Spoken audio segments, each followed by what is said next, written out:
ang big time niyang tadhana. Ang ika-35 alkalde, Sumayo ng Corazon!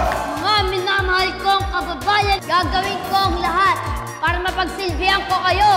May pambihirang simula. Rambo has a very rare condition. It's called panhypopituitarism. Dahil naiipit ng tumor ang pituitary gland na siya nagpo-produce ng growth hormone, posibleng bumagal o madelay ang kanyang paglaki. Palalakihin pa rin natin siya ng normal. Lagi mong iingatan yung sarili mo. Kahit ganyan ka, kuya pa rin kita. Kung hindi ka lang mukhang paslit paligaw na ako sa'yo. Bahala ka, baka mauna ka na iba. Ang bata mo pa kasi para magtrabaho. Madam, I'm 25 years old na po. Kasamo! Rambo boy! Kasamo! Ang pangmamaliit sa kanya at sa kanyang pamilya. Ibigay mo ang benepisyo ng tatay ko sa kanya yun. Tiyak sa'yo. Palabasin na yung mga yan. Mga salon sa negosyo.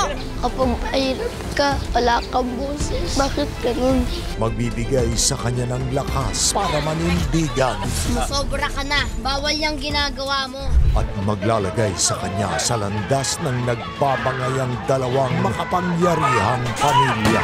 Ano itong pinaggagawa mo? Matatapos na ang termino mo. Ako na ang tatanghaling mayor ng bayang ito. Ang pagiging isang public servant, nakatatak na yan sa pagkatao mo. Mukhang may binabalak si Eduardo laban sa atin. Tinatanggap ko na po ang alok po ninyo. Handa na po akong tumakbo. Laban ako laban. Ang award-winning child star na si Ewan Mikael, si Rambo Agapito, sa bagong-bagong kwentong ipapanalo ang hapon ng Pilipino. Mabuhay si Rambo Agapito!